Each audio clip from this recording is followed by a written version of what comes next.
Hey, this is Chelsea Schaefer. Welcome back to The Score. I am sorry I have been behind, as usual, on posting these podcasts, but I have this one that I've been saving on Head Horses of the Year, and now feels like a pretty good time to drop it. This is an interview with a bunch of different guys and their take on who deserves the Head Horse of the Year title. So, without further ado, here are some of the top 15 telling you who they think deserves to be the PRCA's Head Horse of the Year. We are going to kick this episode off with Clint Summers, who rides a horse named Joe, who was the 2023 Head Horse of the Year. Figured it would be a good person to start with.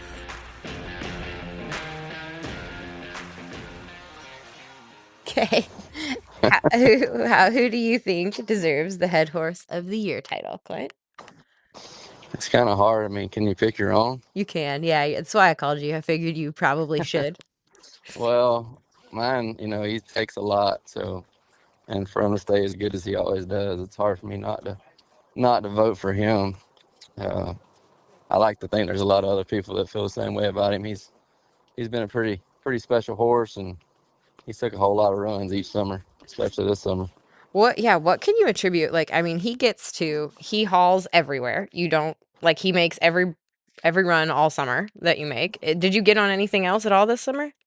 No, I rode transmission at Nampa, Mm-hmm. and that was it. I had him hauled out just for Nampa, and then other than that, I've rode Joe everywhere. And I truly believe that he's one of them horses, like, he loves to be the one and only horse, because you can give him a little time off and he just, I don't know, he's kind of like sluggish, just don't really care. But the more you ride him, the better he is. And I mean, just like the other morning at Dillon, Montana, it was cold. I saddled that sucker up. He's got a hump in his back and everything else. I mean, he's tough, is all I can say. Mm-hmm. But he's good as well. So, And like I said, I guess that's what makes him special. it was 2 years ago that he won Horse of the Year. Has he changed at all in 2 years?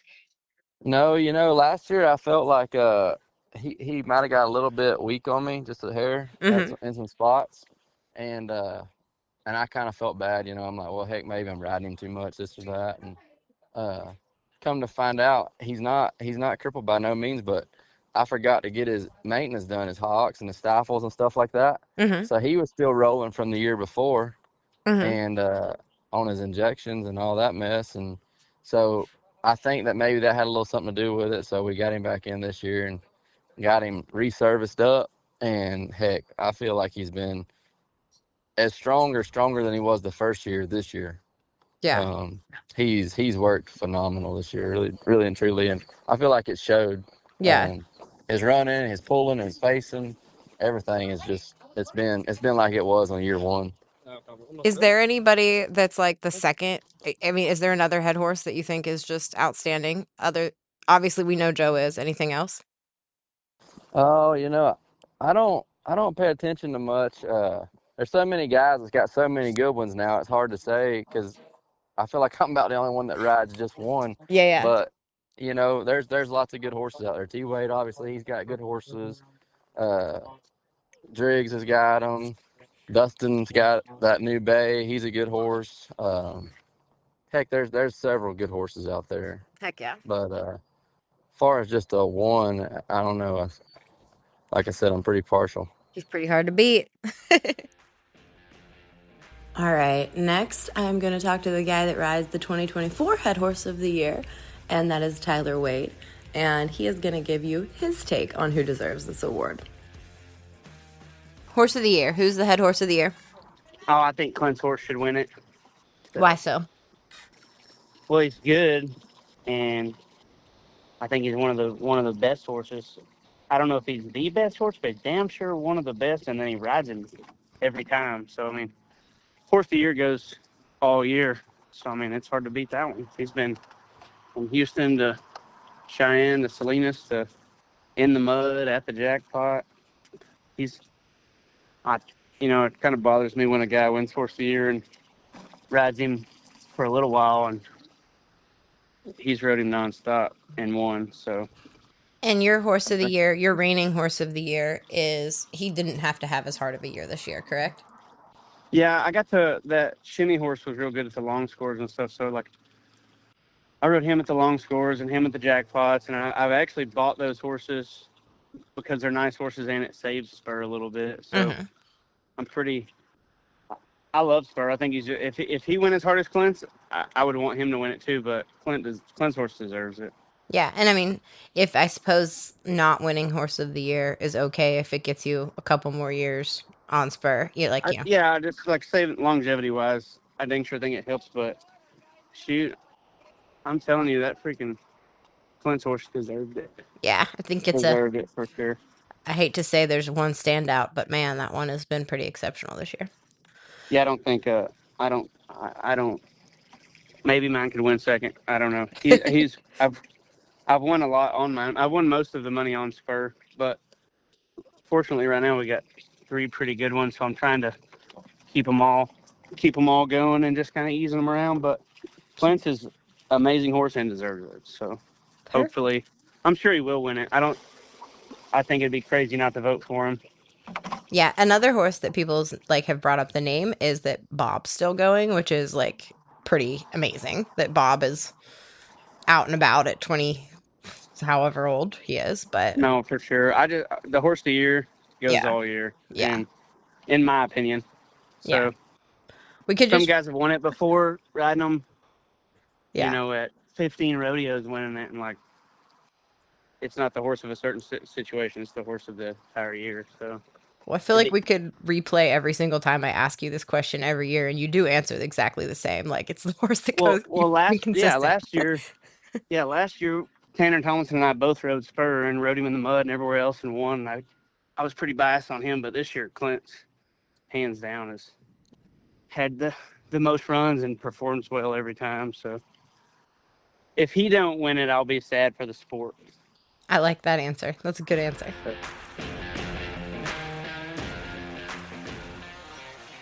Today's episode is brought to you by Equinety. All of the recent head horses of the year have been on this supplement, and I really think that speaks for itself. And most of the horses mentioned in this episode are on Equinety. That is a common denominator and an easy one, too. Equinety Horse XL improves muscle support for strength and recovery. It has stronger collagen for healthier coats and bones, maximizes performance with cell regeneration, and increases focus so you have a more responsive horse. There's no fillers, there's no sugars, no starches, no soy, and it is 100% pure amino acid. You can find out more at teamequinety.com.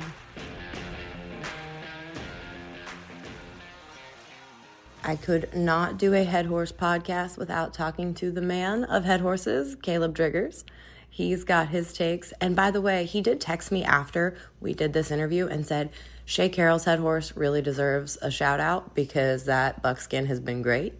And he didn't have him on his initial list when he was rattling this all off to me, but it was worth noting. And also, I do let Driggers talk a little bit about heel horses because there's nobody that loves a good heel horse more than Kaleb Driggers. I don't know. The girls on our staff, we always are joking about when Kaleb gets to heel at the U.S. finals or helping at the timed event. That's his happy place. So I wanted him to weigh in on heel horses too.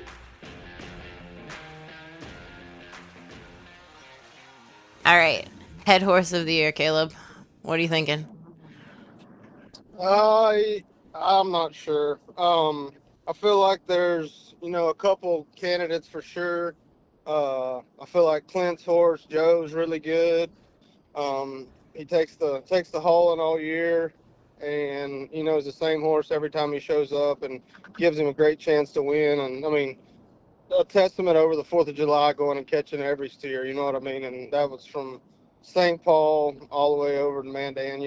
That's a lot of hauling and stress on him, and then to be able to, give it everything he's got every time. That's pretty special to me. Another one I think is Riley's Bob. I've been with them a lot this year, and that horse has already been horse the year before, and it's pretty special. But at 23 years old, and giving Riley the chances that he has. I think he's rode him everywhere. And honestly, the horse could have done it. He was just being nice to him and didn't ride him at Pinoca and Cheyenne. But I've watched him turn a lot of good steers on him this year, and you can just tell the year that they're having is great. And I think that horse is a testament of that as well. It's unreal, really, that at his age, for a head horse, that he's just taking it. Like, it's so No, impressive. absolutely, yeah. That's what I think. Dre was like 23 when I finally retired him, and you could just kind of he wasn't the same as he used to be, but he was still rocking and rolling pretty good, and it's just pretty familiar for me to watch, and I think it's pretty cool how well Riley and them have done this year. And um, one of them, that's Dawson Graham's yellow horse, I think has been looking really good. He rides that horse every daggone rodeo, and he hauls him up to Canada and back down here. And um, I think that horse is worth mentioning as well, because he takes the one headers and two headers or whatever, and gives them guys a chance to win. I think that's pretty special. And, I think people have said Dylan's heel horse, too. Like, his name's come up from the healers. Do you have Yeah. any heel horse favorites? Like, Uh, yes, I think that obviously both of Colby Payne's horses, they was 1 and 2 last year, and now he owns them both. And I think he's crazy sometimes because he lets 10 people ride him at Pecos, but it just shows that testament to them and how great they are to let different style ropers get on them and still have a chance. And I think that the new sorrel horse that Junior got from Will Woodfin. I mm-hmm. think that horse is really good.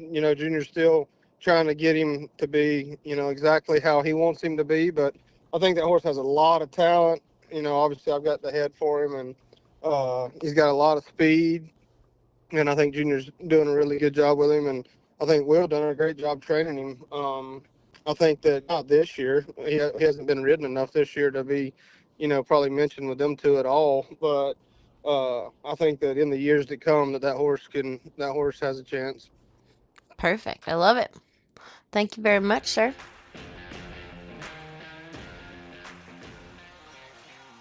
Last but not least, I talked to Riley Minor. I talked to him while I was driving to the Riata, so I'm sorry if there's truck noise in the background. But Riley has Bob, who is the coolest 23-year-old head horse that we, of course, had to talk about on this episode. He is a 2-time Horse of the Year already, and it was very much worth talking to Riley about the Head Horse of the Year award. So, sorry about the truck noise. Hope y'all still enjoy it.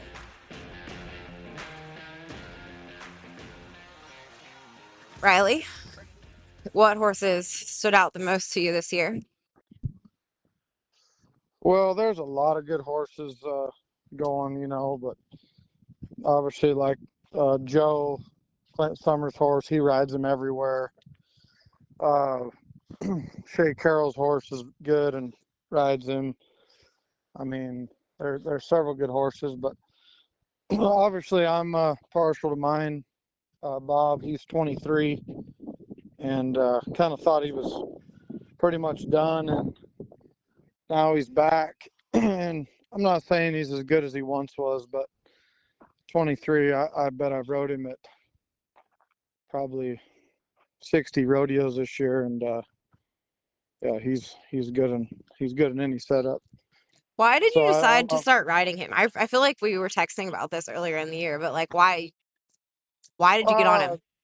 Well, I won Red Bluff on Frosty this spring, had a decent spring, and then I came home, went to a few rodeos, and I roped terrible. And Bob was sitting there, and he felt sound, and I took him to Nampa, and I was 4-2 in the first round, and felt good. And then I told myself, man, he's old. I got to ride him now or never, and I just have so much confidence on him, and I started riding him, and it just took off good, and so it's been good since the 4th of July, pretty much. Was there anywhere, I mean, I hate to ask this, but like, where have you felt him lose a step? Not that that's what we want to highlight, but like, where is he different? Yeah.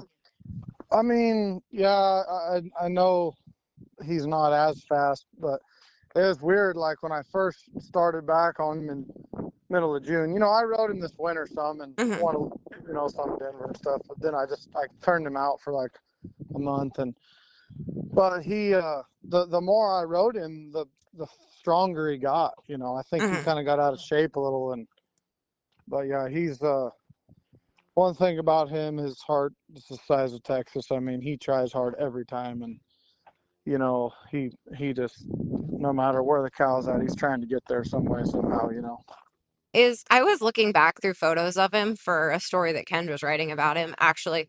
And I think I pulled 2018 NFR photos. And then when I was looking, I was flipping through photos really fast on my computer. Did Sherwood ride him in 2019 at the finals? Yeah,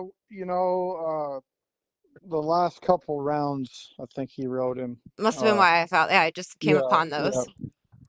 yeah. Uh, it didn't go as good as I was hoping, but he came blowing through the barrier a little bit early for him. Well, I feel Yeah. like there were years that you did ride Bob in Vegas, and then years you were like trying not to ride Bob and then got back on Bob in Vegas. Like, do you think he's gonna be like, are you thinking about him for the Thomas and Mack this year? Yeah, that one year I rode the gray mare. I mean, pretty much I've rode Bob if I had him available until Hmm. that year of the Peggy Sue mare.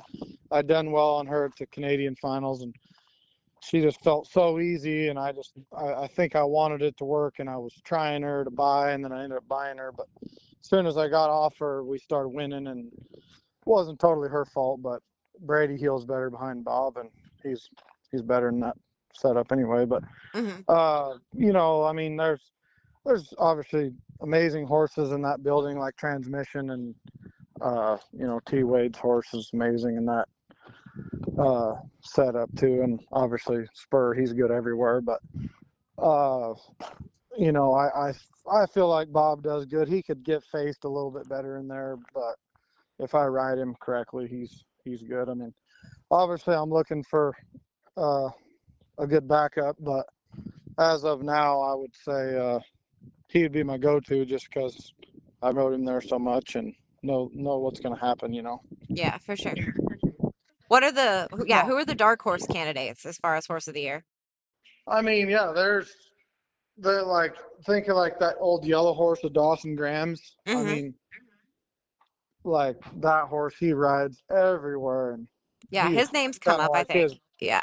Yeah, I mean, he has a pretty good, solid horse. Obviously, I mean, I don't know. I mean, obviously, with it's not my style, but like Lightning's Gray, he rides him and is fast and wins too. I mean, but yeah, as far as I mean, Luke's Gray is all right. He switches horses a lot though. I mean, Andrew Ward, that Biscuit horse has always been good. Hmm. Tanner Tomlinson, he barely rode the one, and then I would say, well, that's the other thing. Squeeza has a couple of real good horses too, but he rides different horses all the time. You know what I Yeah. mean? Like I can't keep track of. He's got a really, really good bay, younger one though that is really nice, and then the one he rode like at Mandan is the one he's had for a while. That's good, but Hmm. I don't know. There's lots of good ones, but obviously, yeah, I'd say just because Clint has caught the most steers and Jade, they've made the most clean runs of anybody too. It was cool. I did read the other day they posted the most clean times, and me and Brady were fifth. Yeah, I saw that. That's a record for us. I feel like. Yeah, but yeah. So I felt cool. like you guys were my girls that work for me, they're so good, but like we were talking about storylines, and I feel like we wrote about you less than ever this year for like any big wins or whatever, but you guys were so consistent, like everywhere. Yeah, yeah. Seemed like we. Yeah, I mean, I didn't like.